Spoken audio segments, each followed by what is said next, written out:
Hello and welcome to tonight's webcast, Review of Popular Diets, a deep dive into two opposite diets, low-fat, plant-based, and ketogenic with Laura LaValle.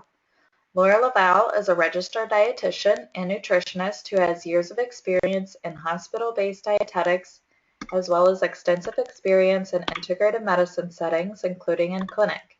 She's extremely knowledgeable in all things dietetics, and I know you'll enjoy her presentation today.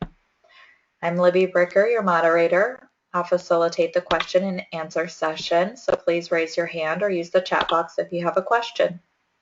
You can access the recording on the blog at metaboliccode.com/blog.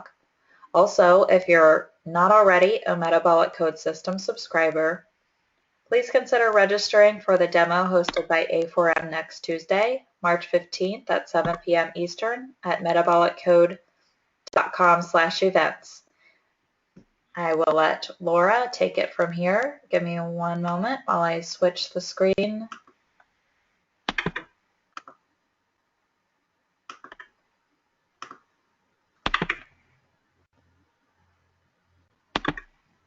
Okay, are we all good? You can see my screen? Yes, looks great. Okay. Well, we want to thank everyone for taking time out of busy schedules for joining us tonight for my review of two more popular diets. This has been a popular webinar, I will say, going over popular diets. And tonight I chose to do a review of low-fat plant-based diets and ketogenic diets. The reason I chose these two diets is because they're both growing in popularity. And it's interesting to me that they couldn't be more opposite ends of the spectrum in terms of the macronutrient intake.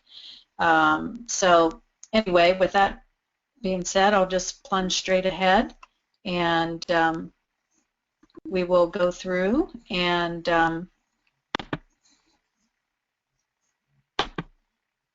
kind of tell you what it's all about with these two diets. So one thing by way of background, if you've joined me on my other popular diet review webinars, you know that how I try to approach this is I let you know where the diet fits in the categories of different diets that are out there, and then I discuss what the diet actually is, the nuts and bolts of it, why it might be used by people, the health issues that it may help address, what it won't address, problems you might encounter on the diet, and then I'll be mentioning and referring to past webinars here and there, so bear with me on that. If you haven't listened in on some of the other ones, I do try to give enough background that you understand. So the diet categories, how I do it is there are calorie-controlled diets that are things like, Jenny Craig, Nutrisystem, Weight Watchers. And so anytime I discuss a calorie-controlled diet, we're discussing it in that context. Those diets tend to be somewhat higher in carb. You can see here 50 to 60% carb, a little bit low on protein, and moderate to low on fat. Vegetarian, vegan, raw diets, those all fall into the plant-based diet category, which is much higher in carb. And depending upon how it inverse ratios with the fat, it'll be lower in fat or maybe slightly higher depending on how the people do it, but they tend to be always pretty low in protein. Anti-inflammatory diets are things like Mediterranean DASH diet. Those are also fairly high in carb. And then there's a broad range of low-carb diets from Zone to Atkins to South Beach to, many, many, many different versions. And they'll range anywhere from 10 to 40% of the calories coming from carb. So a very low-carb diet is one that is 10% carb or under, and 20 to 25% protein, and very high in fat. And that's where the ketogenic diet fits. So we are dealing with our vegetarian category and our very low carb diet category tonight. When I discuss the diets, I always discuss them not just in terms of weight loss, because there's a whole lot more going on with people and their health than just, losing a few pounds. We're concerned about the type of weight they lose, And we're concerned about disease risk factors and things like controlling inflammation and immune response. So always looking an eye toward gut health and immune response. And these things together then will be what ultimately better supports more optimal health. Okay, going right in, let's talk about vegetarian. How does it compare? How is it different? Is it the same thing? I know when plant-based diets came out, I was a little confused. I was like, oh, so isn't that just vegetarian? So here I will be happy to explain what exactly the story is. A plant-based diet is almost vegetarian. It's and it could be vegetarian. So what it is basically a different way of encouraging people to eat more plant foods. Rather than saying, let's all become vegetarian, it's this idea that we would all be a lot healthier if we would just manage to eat a lot more plant-based foods and fewer, refined processed foods are really what are, hurting people. Very low quality, processed, high fat, high white flour, all the time, those types of foods. That's what's making America unhealthy. So it's this notion that we really need to be eating more plant foods. And it doesn't necessarily mean that for the rest of our life we have to commit to this staunch thing of never ever eating another animal protein. So that's the idea behind a plant-based diet. Vegetarian diets are plant-based diets, but to varying degrees of exclusion of animal protein.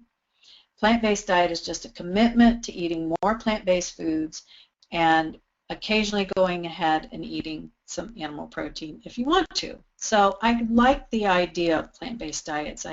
I think that we don't necessarily have to say I'm never going to eat another animal protein. Just so that you know the nomenclature, flexitarians is a term for people who eat largely plant-based foods, largely vegetarian, but eat occasional animal protein. So it's two different terms for the same thing. Pescatarians means that it's a person that eats plant-based and they will eat animal protein, but only fish. And so that's called a pescatarian. I had one of those in my office this week, actually, or last week. So again, in general, on vegetarian and plant-based, there's an emphasis on minimally processed foods from plants. And again, modest amounts of some type of animal protein, whether it's fish and or other lean meats or low-fat dairy or just dairy, it doesn't necessarily have to be low-fat. But red meat only sparingly. That, in other words, is kind of like the Mediterranean diet. Now, plant-based, if it's going to be done well, and according to what the literature shows would be healthiest, we would tend to lower the fat intake somewhat, although, plant-based doesn't necessarily automatically imply low fat. But there are very low-fat versions of vegetarian diets out there. Bottom line, what we're getting across with this, macronutrient-wise, the fat content can vary, but it will be high carb and tend to be very low, much lower in protein, typically.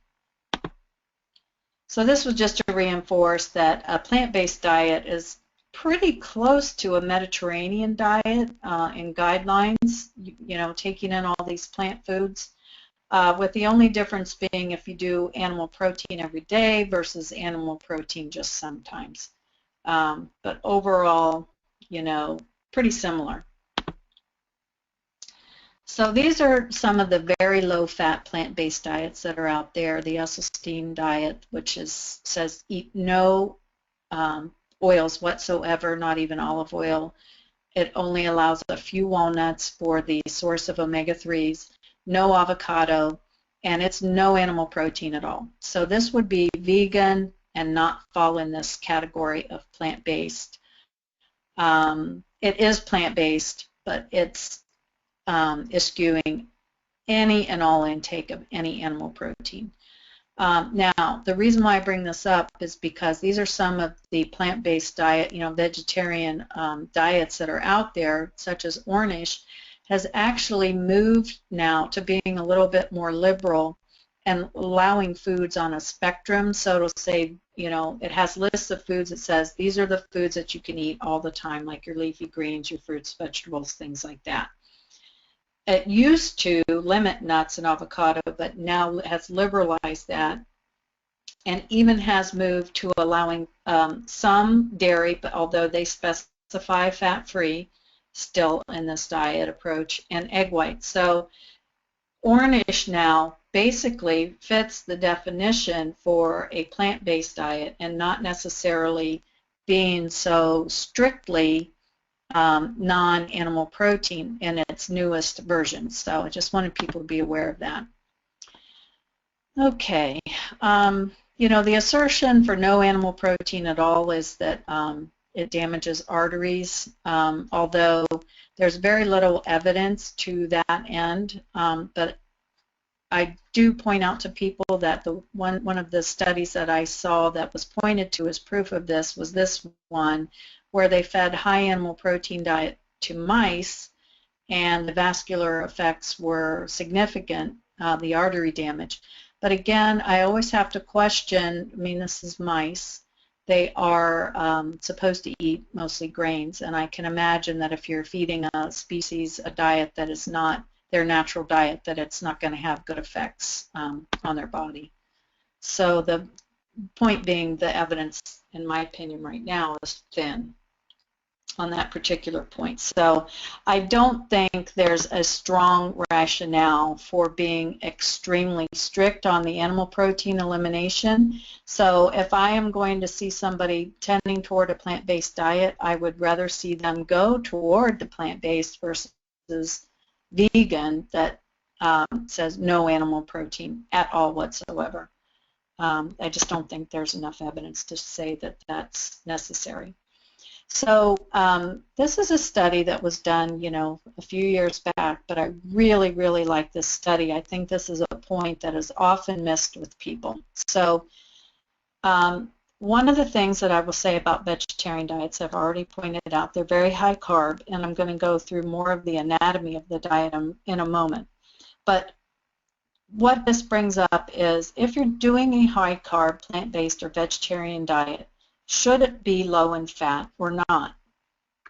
Well, this Gaziano researcher that did this study said what the body really can't seem to handle is eating a lot of carbs at the same time as we're eating, having a lot of intake of fat. The body can't handle that. The reason is that, especially if it's plant oils, they specifically pointed out omega-6s. I don't know if it's the same thing with animal proteins, but there's also a lot of fructose intake. These two substances tie up a certain pathway that processes fats in the liver. And what it does is it shuts down HDL production and causes triglyceride production to go up. So like the worst combination is, if you think of high fructose foods, we're thinking of fruits in particular. So if you're a fruitarian or, eat a lot of fruit as part of your vegetarian diet, not necessarily fruitarian, but, and you eat plant oils, you're going to have a tendency to push yourself towards increased triglycerides. And we know that when we have high triglycerides and low HDL, and that higher ratio on that, that's a super strong predictor of coronary artery disease. So my point here with this is to let you know that if you have clients that really are adamant that they're going to eat very low animal protein, they're going to eat vegetarian or plant-based, I would counsel them to make sure that they don't overdo it on too many oils at the same time they're eating all those high carbs, because that's not a good scenario on our body chemistry at all. So make sure that they understand that. And there are opposing views on this, level of should it be low fat or can we be more liberal? And this is, you know, information that came out of Harvard. Walter Willett and Frank, who are two very high-profile nutrition researchers. And they did exhaustive reviews of the literature, trying to look at this whole issue with dietary fat intake and does it increase risks. And basically, they've kept on top of all the literature with this for quite some time. And they found that after looking at quite a number of studies, 147 to be exact, that the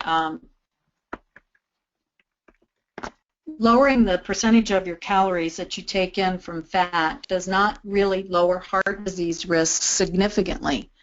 What they recommend doing is use plant oils as your main source of dietary fat versus saturated fat, because of data that came out of the Nurses' Health Study that found that increased saturated fat intake did increase risks of heart disease. So, you know, that was a large study, and that was a pretty well done study. They also were some of the people to really make sure to raise the awareness that we need to take in adequate omega-3. So these were early people saying we've got to get that anti-inflammatory omega-3s, and in fact what I like is they have been very clear the best sources of omega-3s are from fish and fish oil, not from plant sources. Now, what the plant-based diet, you know, vegan advocates point out is that, you know, lots of plant foods contain fatty acids. Lots of dark leafy greens contain some omega-3s. So when you're eating plant-based, you're not creating supposedly inflammation from other sources, so you don't necessarily need quite as much omega-3, and they're saying that you're getting it in your plant foods. However, the researchers at Harvard, as I said, have said, well, what the problem is the flax and walnuts and these other plant-based sources of omega-3s require the body to be able to do a conversion process that we're really not very efficient at doing. So very little of that omega-3 that you take in flaxseed and walnut gets converted to DHA and EPA. And so they really strongly recommend getting those foods from, getting those fats from fish, or if you don't eat fish, from fish oil. And what they recommend to keep the diet anti-inflammatory is swapping out the, you know, the types of carbs that Americans typically eat, you know, white flours, lots of sugars, all of that, for whole grains, fruits and vegetables being the primary carb sources. So what are we looking at here? With a plant-based diet, are we going to have some health risk reductions, or are we not? Are there some advantages to plant-based diet? Is it a diet that people should consider? You know, by far and away, there is no doubt that high intake of plant foods improves health and lowers health risks. However, that's why I like the movement towards this plant-based diet thing, where we're not necessarily saying that we're never ever going to eat another animal protein, because I'm going to take a few slides here to just examine, would we really lower risks if we all became vegetarian, or are there still some questions and concerns on the diet? So that's the purpose of the next few slides.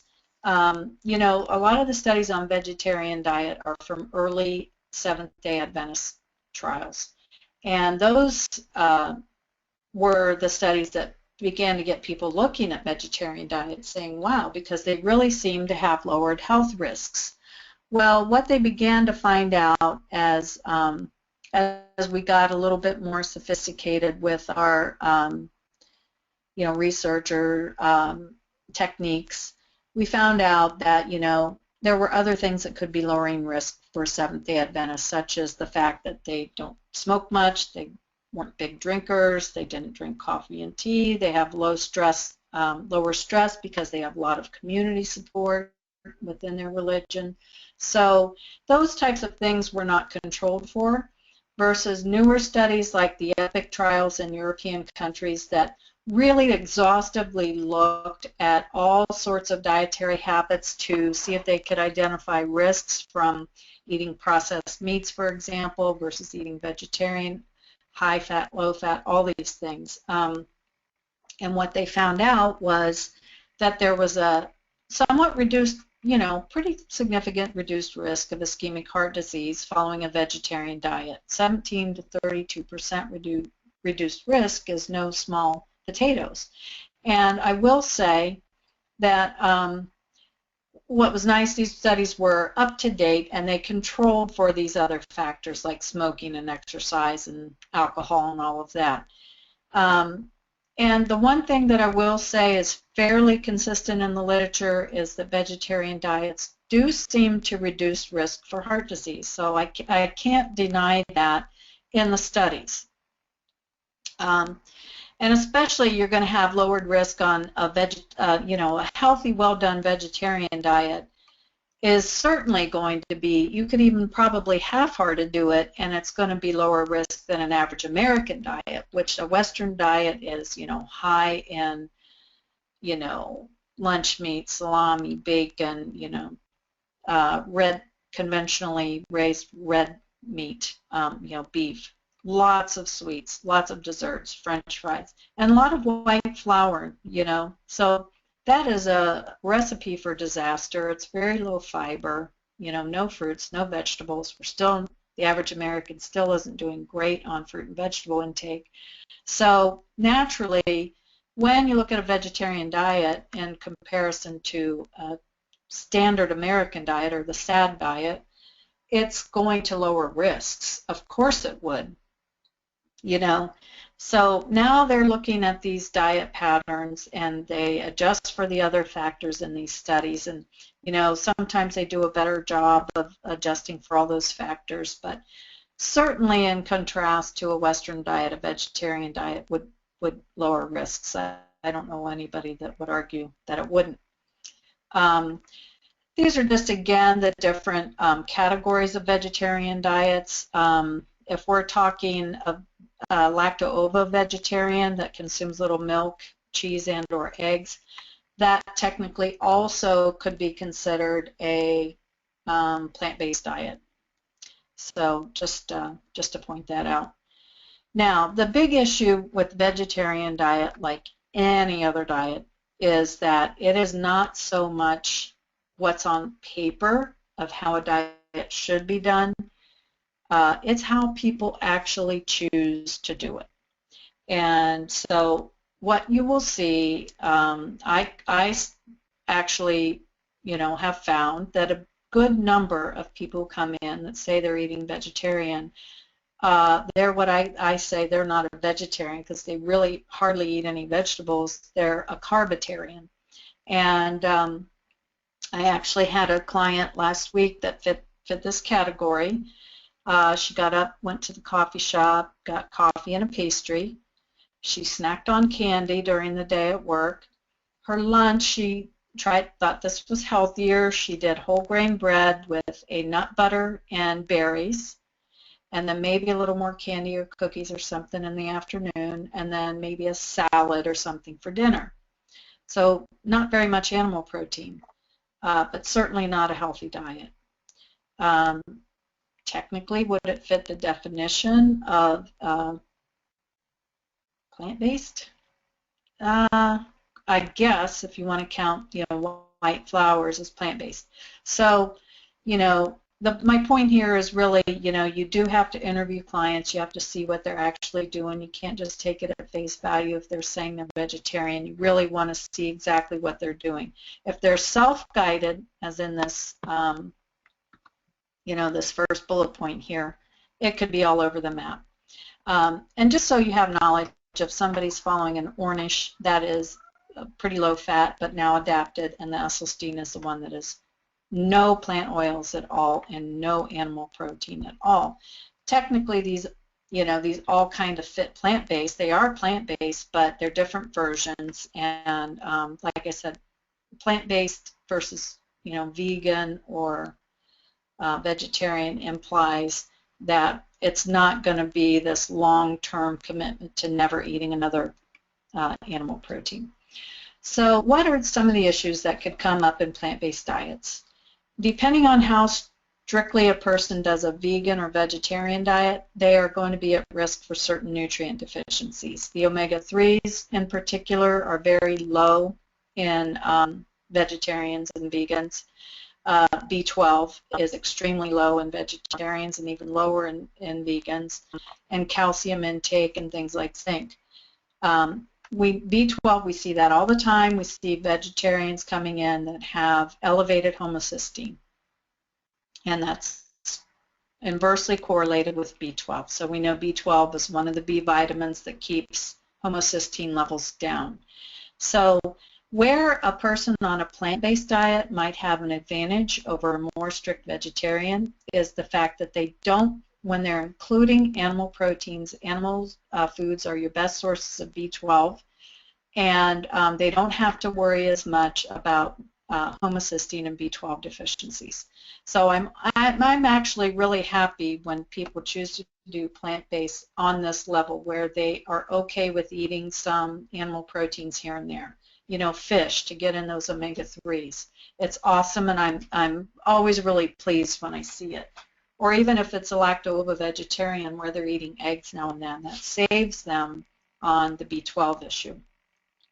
So plant-based is actually better in my mind because it helps avoid some of these nutrient deficiencies. This is a study that was done that was stating that, you know, the average American really high-fat meal causes endothelial dysfunction, so an impaired ability of your blood vessels to expand and contract. And, you know, this kind of comes in, maybe has some pertinence with the ketogenic diet too, which I'll get to later, because if it's just an average person or an average practitioner, you know, someone with some medical knowledge that sees these types of headlines, because this study got really big headlines, and they're going to say, oh, that ketogenic diet, the problem with it is it's very high fat and it could impair vasoactive dilation. Well, don't necessarily take that kind of thing at face value, because in this particular study, the meal that was studied was a sausage and egg McMuffin.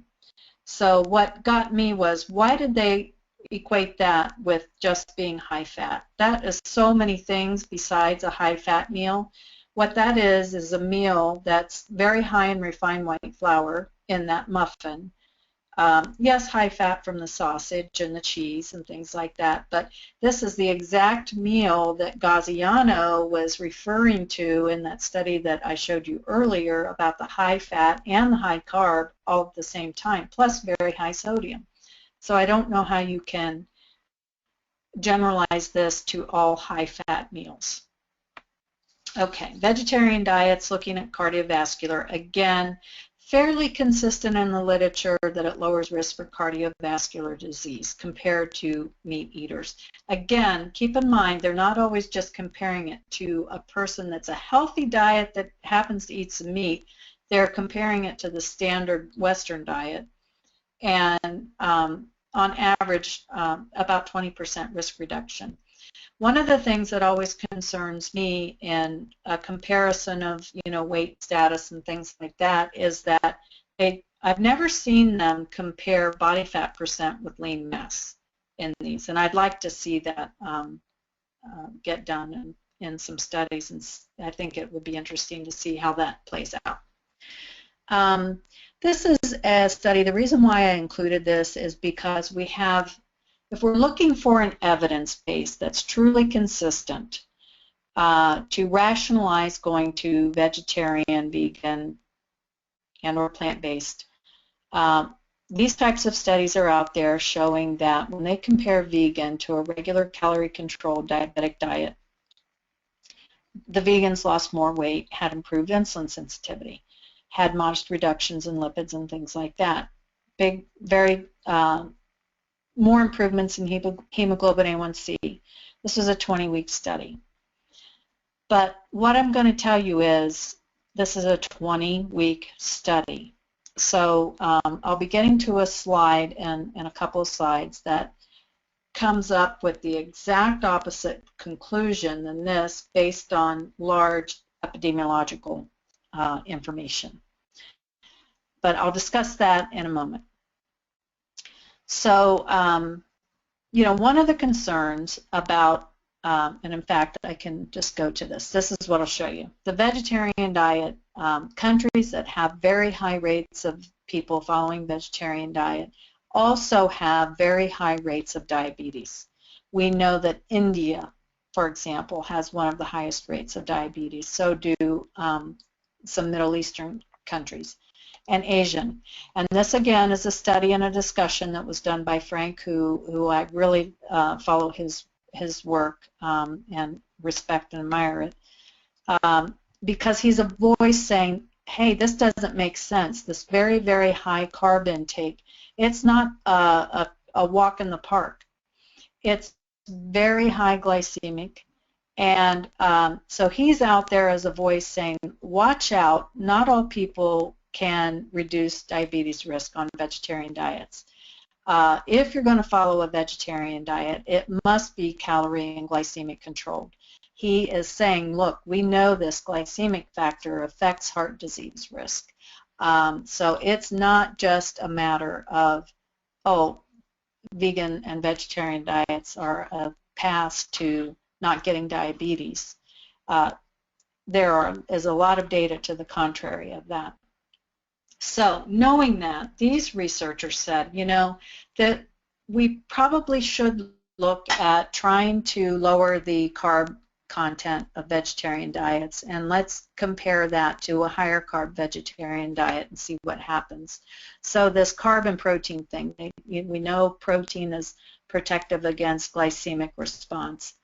And so what they did was they managed to do a vegetarian diet that calculated out to 26% of the calories from carb and 31% of the calories from protein.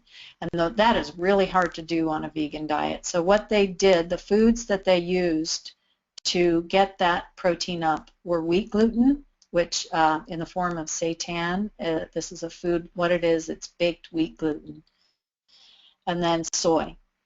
And so that made the calories from fat at about 43%. Then they did a regular higher carb, lower protein version of a vegetarian diet.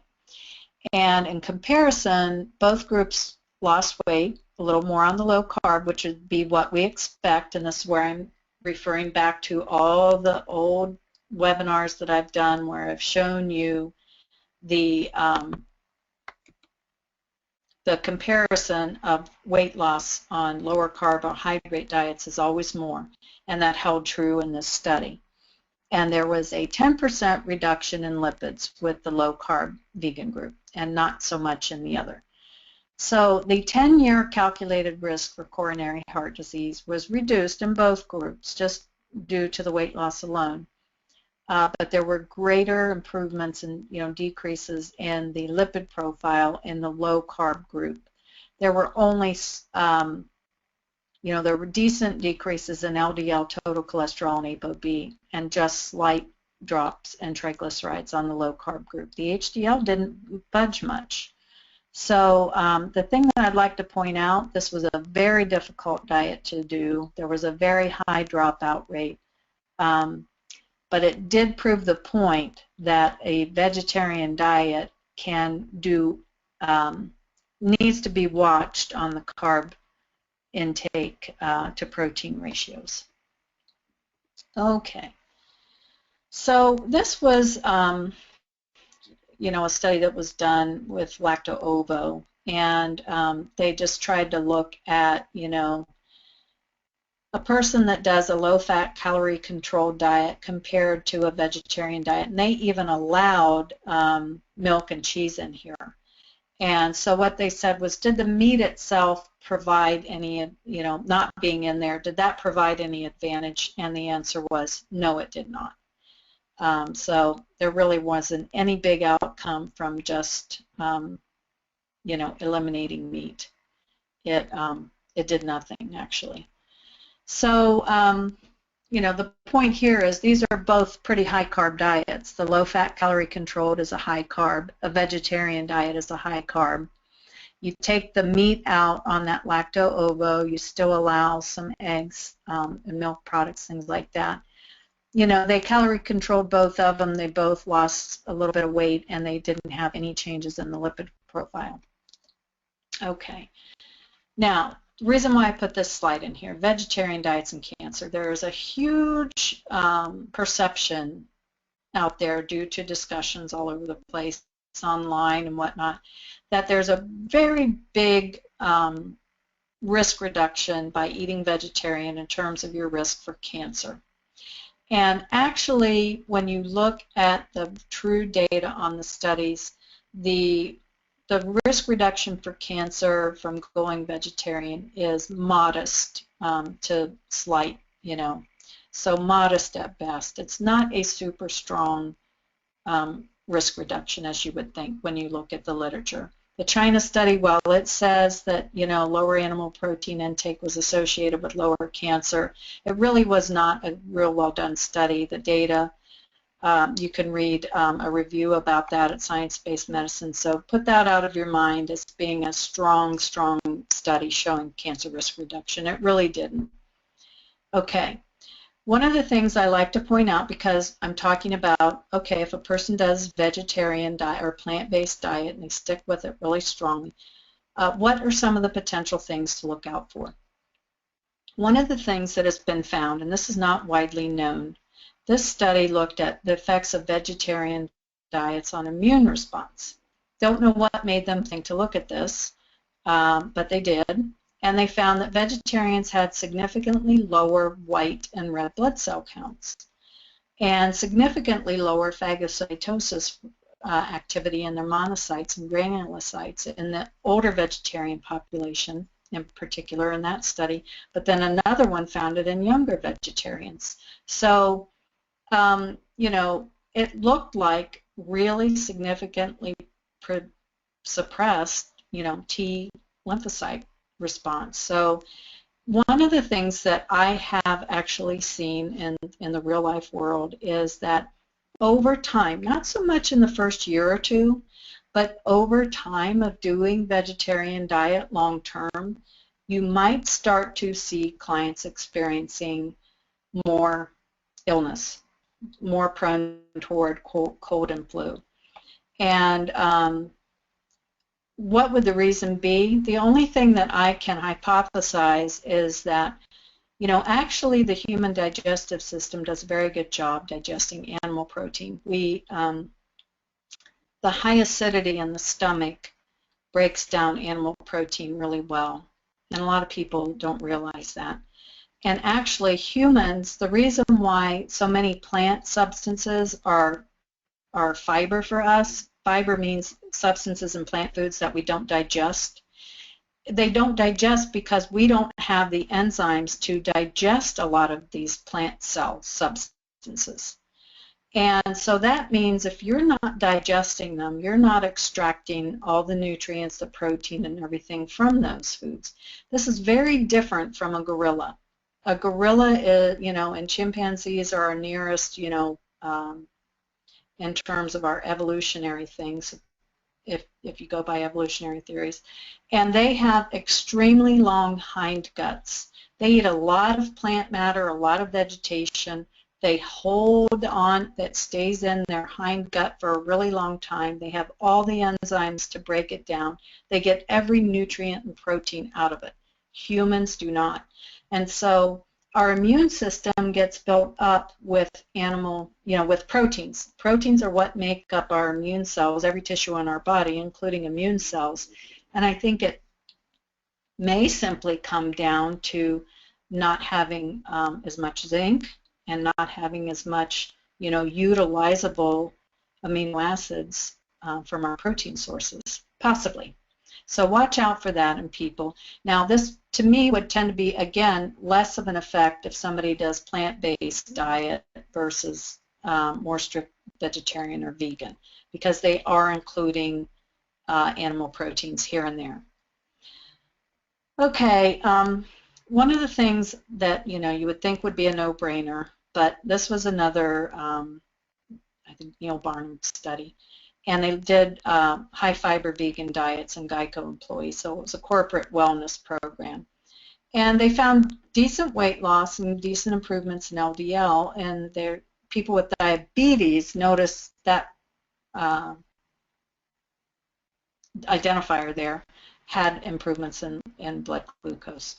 So the point here being they didn't just put them on vegan, they made sure it was high fiber.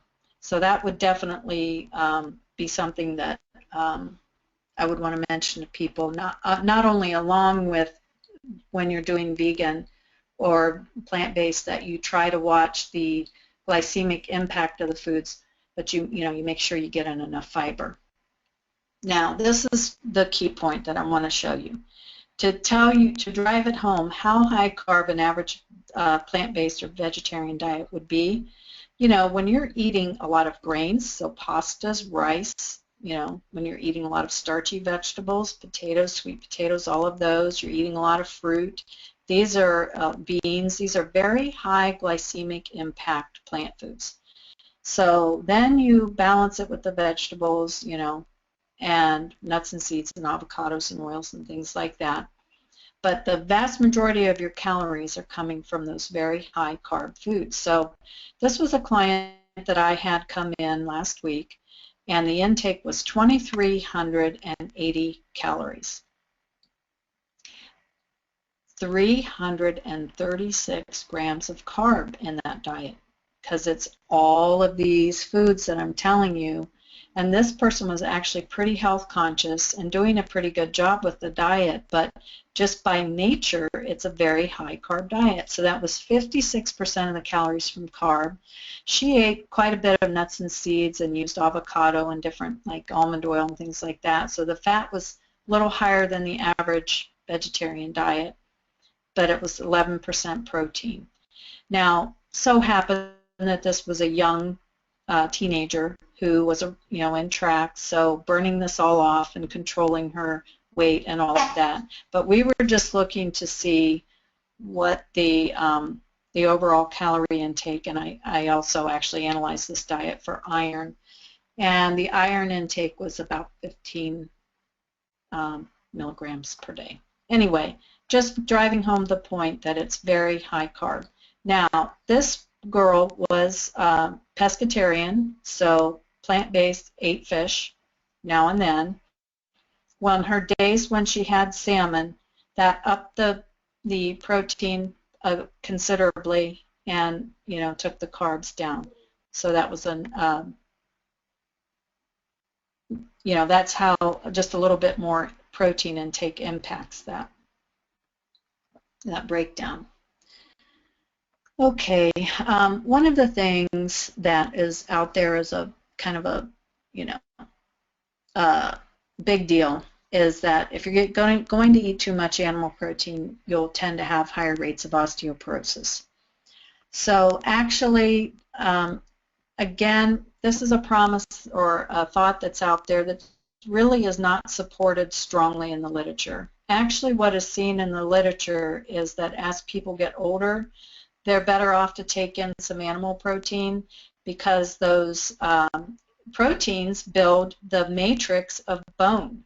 So it's not just minerals you need in your bone matrix. You need minerals and protein. That's what makes up that the center support of our bones. So there's actually better bone density. There's also a pretty strong trend in the literature that vegan diets are actually associated with lower bone mineral density.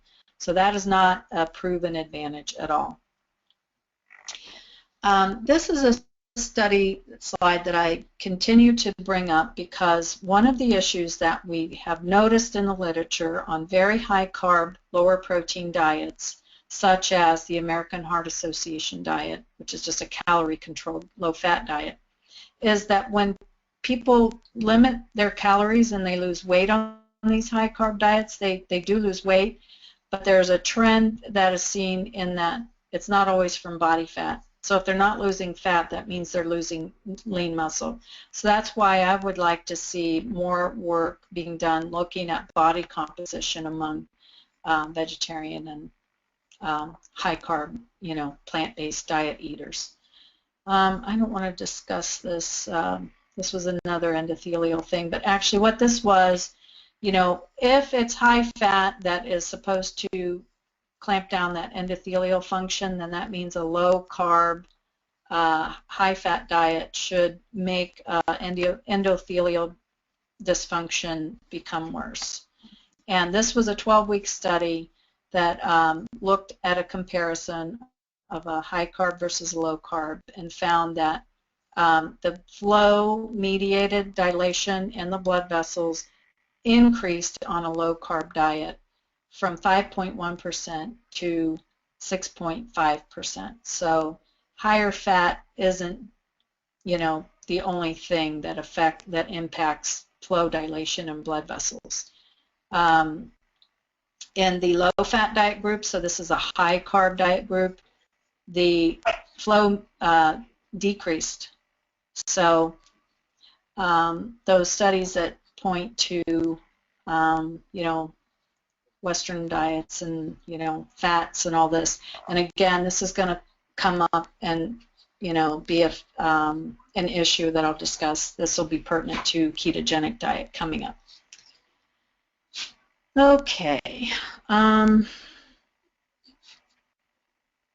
This is slides that I've discussed before that, energy restricted diets, we tend to lose lean mass. So the reason I bring this up is because if we're doing plant-based diet and we know that we have to watch the glycemic impact of the foods that we eat within that, and we know that according to Frank, who ideally a plant-based vegetarian diet should be calorie controlled, then we are looking at, okay, what's going to happen with muscle and lean mass. So that, again, is another one of my warnings is, people follow these diets, take a BIA on them, take a, ultrasound and measure, percent body fat and lean. And try to get, if they're going to stick with not doing too much animal protein, try to find other ways to get, the protein intake up with protein powders or something. Okay. I'm going to go past a lot of this now. Just summarize on plant-based diets. Yes, good to eat a lot of plant food for better health all the way around. But when it comes to being vegan or vegetarian or plant-based, I would actually far prefer people do plant-based so that we get in good sources of B12. Be aware some people on that high-carb diet may gain weight. It's not a definite path to no heart disease, diabetes, or cancer. And in fact, in integrative world, we know that high-carb can exacerbate gut, yeast issues. Look for immune depressive effects over time. And, the big thing that I see with a vegetarian diet, and I know I've tried it, is that, people tend to be a little hungrier, they need to eat more, and that's when they tend to go to those high-grain, high-starch foods to feel more full. Well, that's the very thing that, according to some of the literature, we shouldn't do. We've got to keep that glycemic impact down. I don't mind vegetarian approaches in people that have that muscle and they're overweight, but they're very stocky and muscular in addition to being overweight with too much fat. So sometimes a vegetarian diet can help people lose muscle and fat, which in some cases can be an advantage for certain body types. But, maybe do it for a couple years and then over time, go back up to a little bit more animal protein if the people are open to that. But that's a summary on it. Okay.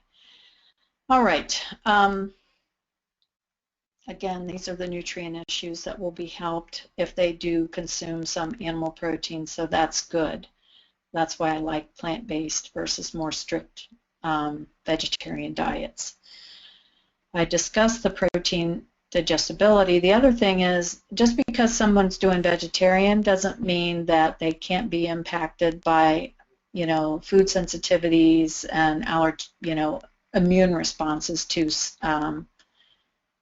allergens in food. So I still do elimination diet process with people if they're following vegetarian. I had a vegan a few weeks ago, and we eliminated wheat and gluten to try to figure out if this was causing some of her stomach pain issues. So, there's that still is an issue, and we still explore it.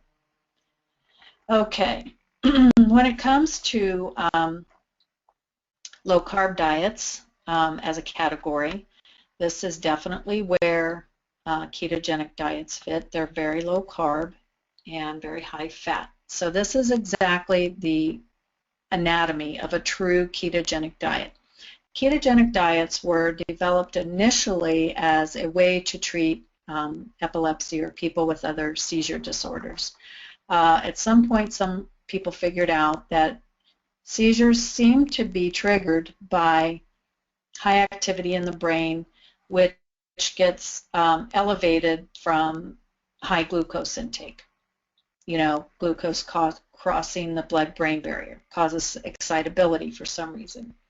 So when I learned about ketogenic diets, it was years ago in my dietetics internship. We used them I worked in a children's hospital, and we used them for children with epilepsy. And they worked very well.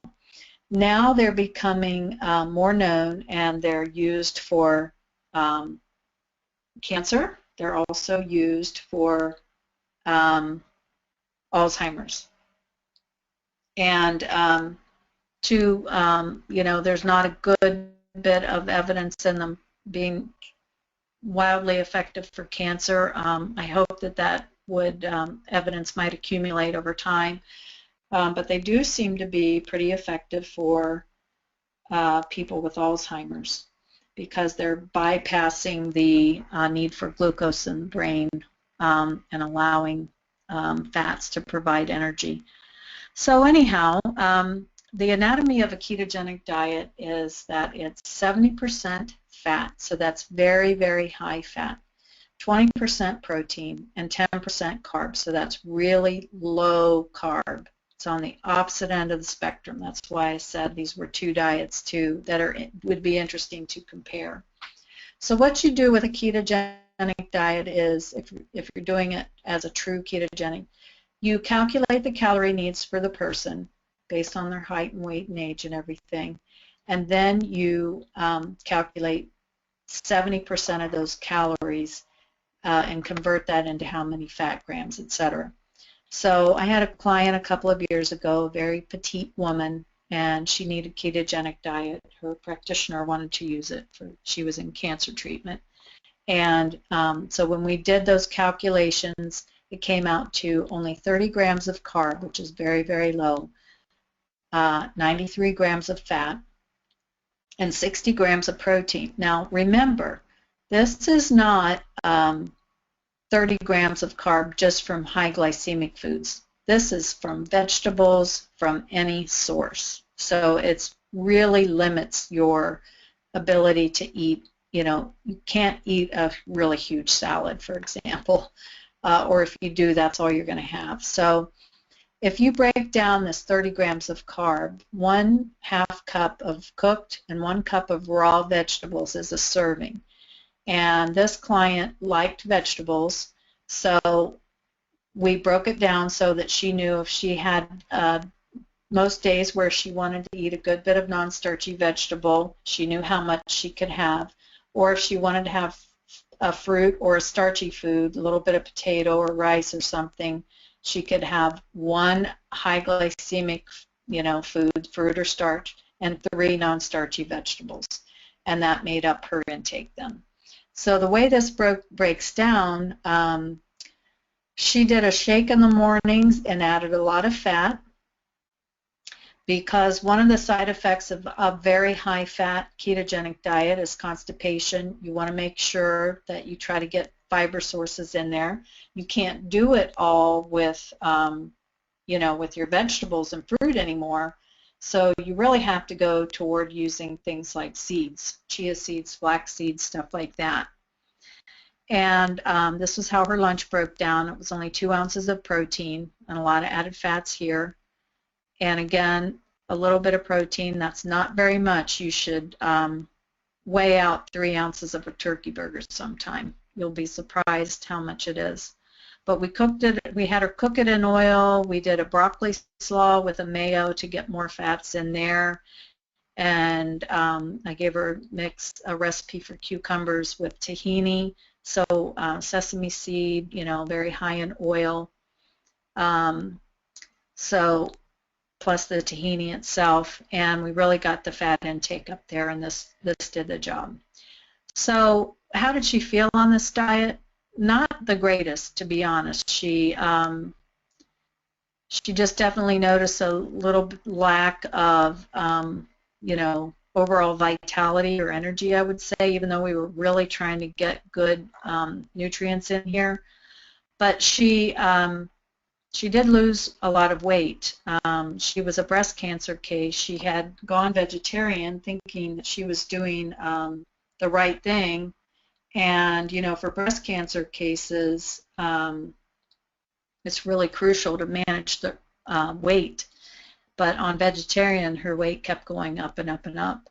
And definitely the weight came back off on the ketogenic. So, you know, what it is it's the same old story. Very low carb diets allow our insulin to stay down and allow us to access fat stores for, you know, for energy. So we burn fat. A ketogenic diet, you're definitely, as the name implies, you're going after ketosis. So if you do it as a true ketogenic diet, you will not even eat too much protein. The reason being, amino acids, there are 4 different types of amino acids that can get converted to glucose. And so if you eat over 20% of your diet as protein, some of those amino acids in the protein will convert to glucose. So that means you won't stay in a constant ketotic state. You'll go in and out. So is that good or is it bad? Well, in terms of using a ketogenic diet for epilepsy, it was interesting. This study found that an Atkins-type diet is a high-fat, low-carb diet, but it's also higher in protein. So meaning if someone with epilepsy followed Atkins, they would still be ketotic but not constant. They might go in and out. And what they found was that it still worked for a lot of people for managing epilepsy. So it was kind of nice to know this because it allowed people to eat a little more protein. They didn't have to eat such low amounts, and let them realize if they're in and out of ketosis a little bit, they could still manage their seizures. So it was a good study. But when it comes to other people, the average person using ketogenic diet for weight management, you know, just as a diet to follow long term, here's a study that sheds a little bit of light on whether it's a good idea or not. So this compared ketogenic diet low carb to non-ketogenic low carb. Okay, so true ketogenic high fat versus more of an Atkinsy type diet with higher protein. And what they found was that both diets were effective for weight loss. Interesting, though, that the non-ketogenic diet group actually lost more weight than the ketogenic. And the fat loss was greater. So the weight that you want to lose. So being in ketosis all the time isn't necessarily an advantage for weight and fat loss. Both diets did a good job of maintaining resting energy expenditure, which is huge because that tends to go down on most other diets for weight loss, and insulin sensitivity improved in both. Now, beta-hydroxybutyrate is a ketone, And what they did was they measured this ketone in the blood of the people in this study. And so they found out in the ketogenic group, low-carb ketogenic diet group, that truly they were in ketosis. And their ketones were, this marker, were 3.6 times higher than they were in the other group. And they also found that the higher the ketones, the more they tended to have elevated LDL. So this is something I want to mention. In real life, on my many years of doing low-carb diets, I have found that being higher in fat intake, low carb, there was a subset of people that had LDLs increase on the diet. Most people, lipids improved, but you had some people where, while total cholesterol might come down a little bit, their LDL actually went up. And,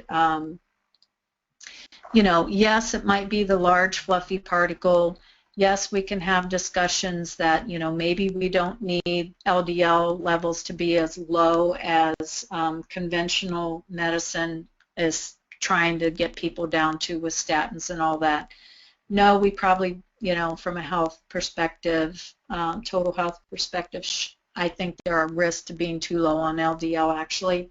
But we can't deny that LDL isn't a risk factor in heart disease. It is. When you have elevated LDL, you're going to have more capability for more of that LDL to become oxidized and therefore plaque forming. So I think we do need to control it to a certain extent. So it was just interesting that the ketosis diet, in that group, there were an increase in LDL in 5 subjects and a decrease in only 4. In the non-ketogenic low-carb diet, LDL only increased in 2 people and decreased in 8. So that was a big difference there between ketogenic and non-ketogenic, is the effect on LDL. And the other thing I think people need to be aware of is the fact that ketogenic low-carb diet group had greatly elevated arachidonic acid, and the ratio of arachidonic went up, and eicosapentaenoic acid went down, so that ratio of inflammation increased in the ketogenic diet group. They happened to measure vigor and happiness and energy and all that, and they found that that all rated much higher in the non-ketogenic. So if I were going to choose a low-carb diet approach for, weight loss and just overall health, I truly would not choose a ketogenic diet. I would choose a non-ketogenic low-carb, where you can have much more liberalized, non-starchy vegetables. You can, you don't limit protein, So ketosis diets that are out there, ketogenic diets, evaluate, are they true ketogenic? Or are they more just saying that it's an Atkins type where they're going to be in and out of ketosis? That's a big differentiation point. The other thing is be aware that very high fat constipation can become a problem. People can have more issues with gallbladder problems, gallstones, and become intolerant of the high fat intake. More they'll burp more, things like that. Just indigestion that can come from not dealing well with all the fat. So those are side effects of these types of diets that can come up that you need to look for and be aware of. And if definitely if gallbladder becomes an issue, then I would you can support the gallbladder with artichoke extracts and things like that to try to help it. You can do digestive enzymes, but it wouldn't be a lot of harm in coming down on the fat just a little bit. There's no reason not to. But by far and away, the biggest problem with these high-fat diets is the constipation. You need to make sure that you get fiber in there and that you take care of gut health in other ways, like making sure they get adequate magnesium and probiotics and they drink a lot of water. And, ketogenic, low-carb type diets, a lot of people still eat dairy. And again, it doesn't, just because they're doing this type of diet, you still, again, have to make sure you explore what they're actually taking in. If they're having some, health issues that are related around that immune response to foods, food sensitivities, you might need to do some elimination. So this is a summary. The other thing is, if it's true ketogenic and they're not eating a lot of plant, foods, they're not eating a lot of fruit and non-starchy vegetables, that's going to limit the antioxidants and other anti-inflammatory phytonutrients that are in all those plant foods. And that's where, maybe using some of those Spectra Reds type dietary supplements can help the overall intake of different nutrients. So, ketogenic, it's all the rage. We're seeing people coming in now that have been loading up, doing those bulletproof executive coffees loaded up with coconut oil and ghee and all this. And it's increasing their lipids. We're seeing lipid profiles get worse on this.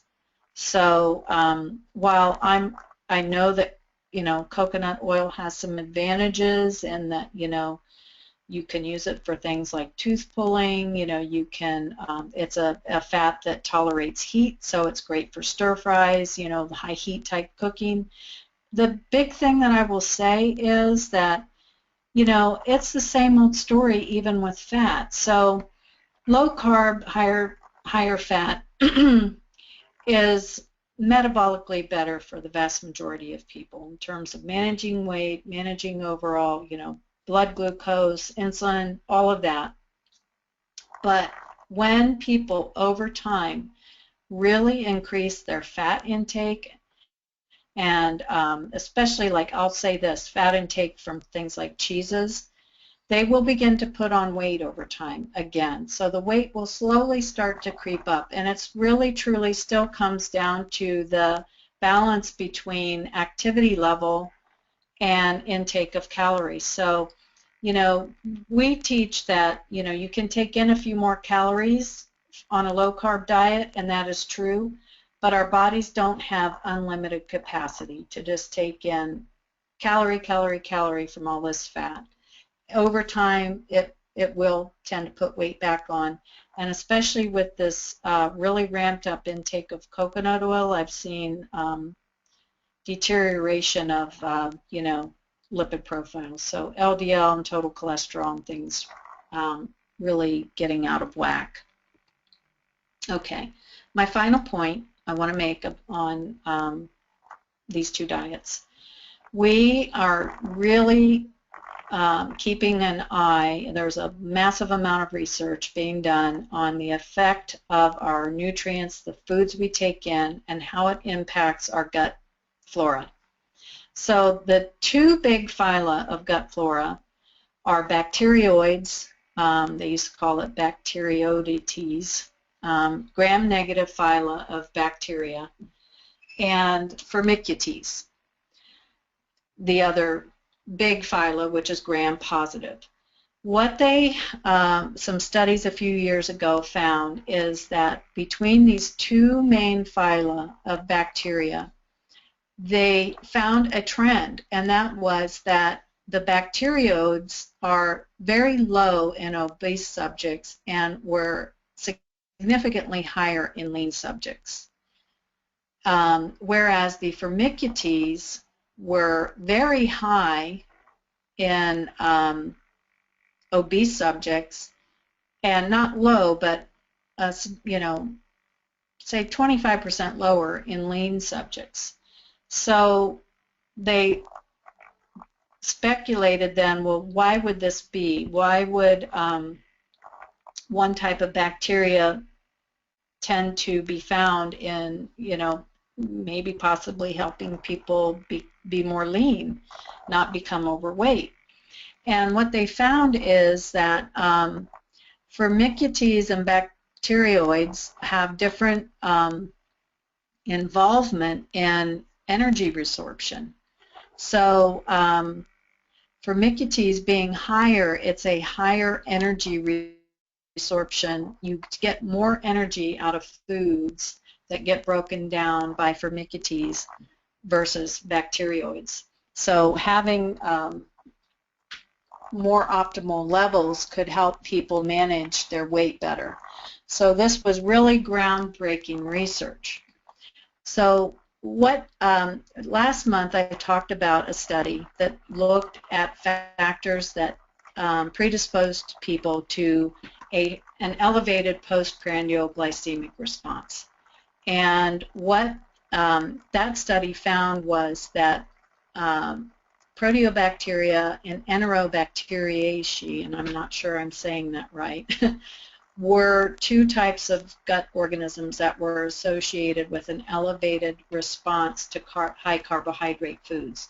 So what they're looking at is they're looking to say, what are the factors that tend to make people have such an elevated glycemic response versus others that can eat the same amount of carb and the blood sugar levels don't go up nearly as high. And they even honed it down to gut flora having an impact. So how does this relate to our topic tonight?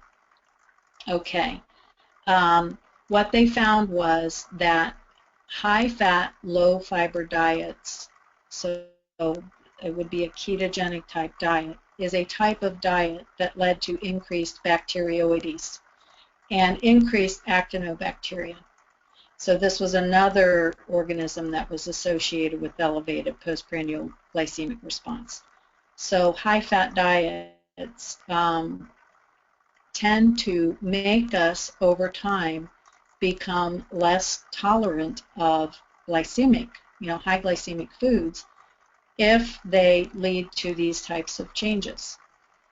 One of the other things that a high-fat diet did was it reduced bifidobacterium in the gut, and of course that's a beneficial flora, and we don't want that reducing. And because the bacteroides went up, so did lipopolysaccharide production. And as we know now, lipopolysaccharide from bacteria in the gut migrating into the bloodstream is a factor that's involved in heart disease, and it's very pro-inflammatory. Interesting that a high-fat, high-sugar diet decreases bacteroids. So that's not a favorable effect. Okay, anyway, back to our high-fat, low-fiber causing an increase in these types of gut organisms that lead to reduced insulin sensitivity and elevated glycemic response to high-carb foods. So, and this is something that I've definitely seen in practice. I have definitely seen, after doing low-carb diet for a while, people seem to become less tolerant to carbs. And, you've got to work to get that sensitivity back. One of the things that I saw in a study somewhere as I was reading all this, I believe, is that if people are going to do low carb, higher fat, one of the ways they can help protect against these negative changes in gut organisms is to make sure to take in plenty of fiber. And that seems to help protect.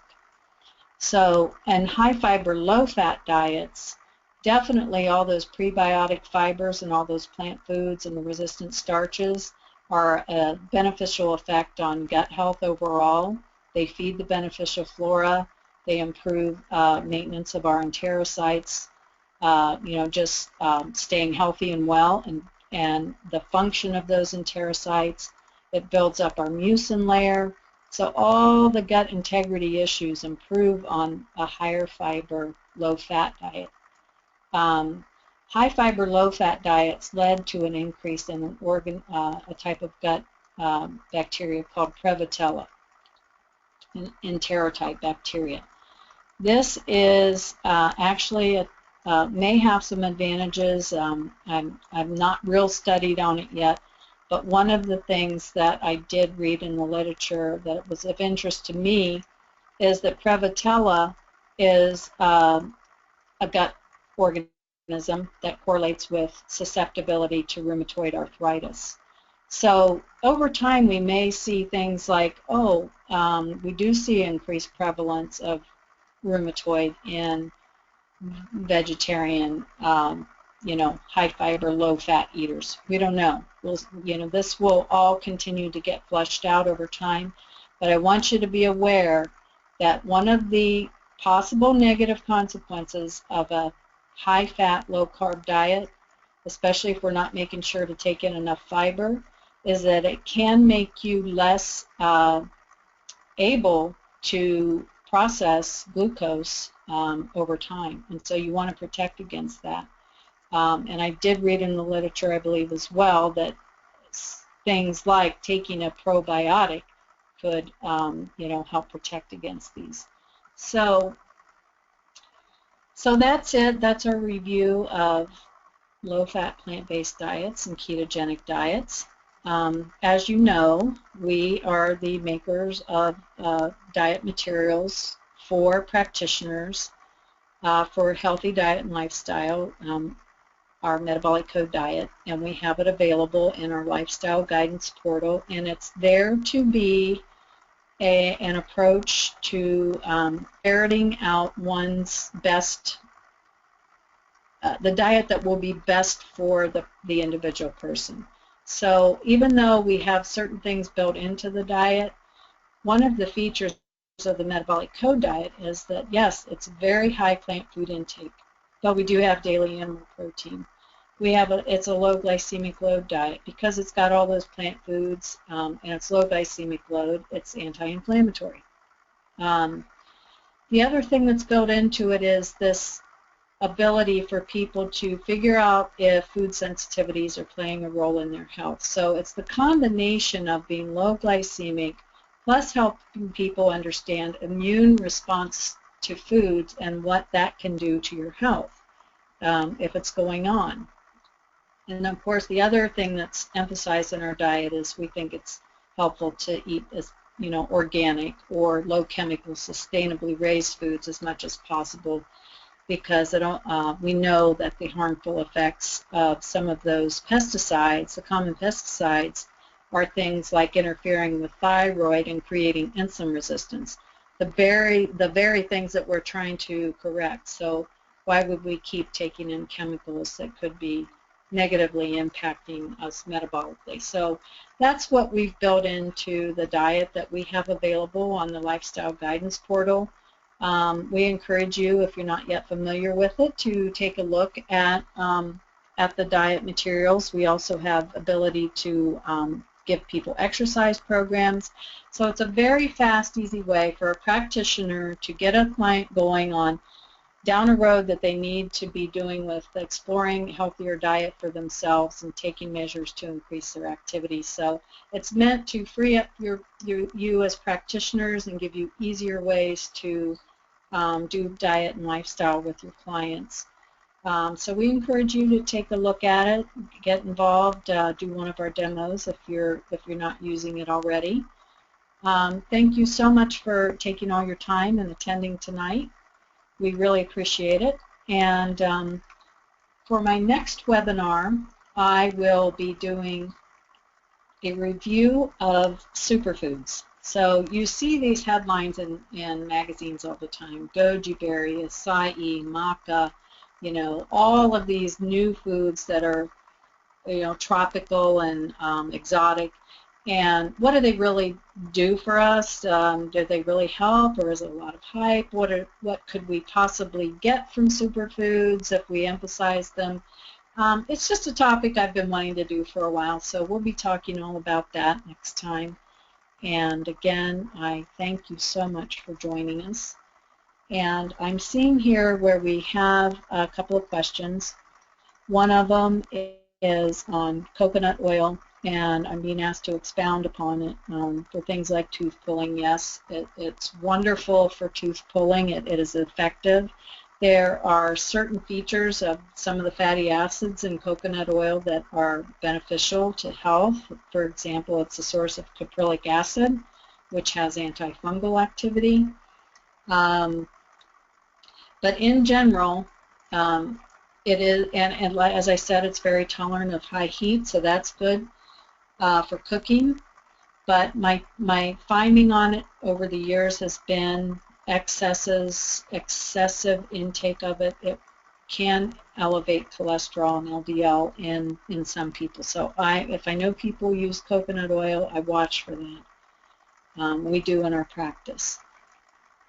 Another question is my opinion on very low calorie diets.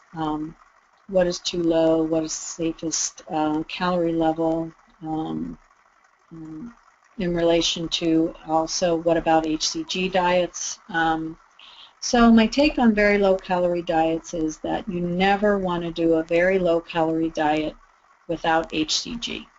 In fact, we've done HCG diets, we still use them sometimes, and it does appear that the HCG is effective at helping bypass the mechanism in the brain that makes people go into a metabolically less active state when they cut down super low on calories. So your metabolism just slows way down. And the HCG does seem to be effective at counteracting that. So it is the one way to do a very low calorie diet. On our HCG diets, we don't use the old 500 calorie level. I think most people who still do HCG do not use that level. They use more like 800 to 1,000 calories, and that's what we do, 800 calorie. But I would never do an 800 calorie diet without HCG. The literature is very, very clear. There are too many negative effects on hunger hormones when you go under 1,000 calories. So we, in general, for a person not doing HCG, we try not to go under 1,200. And that's what we've seen from the literature and from practice. I rarely have to go under 1,200 calories when the diet especially is built to be low carb. So anyway, that's it for tonight. Thank you very much for joining us.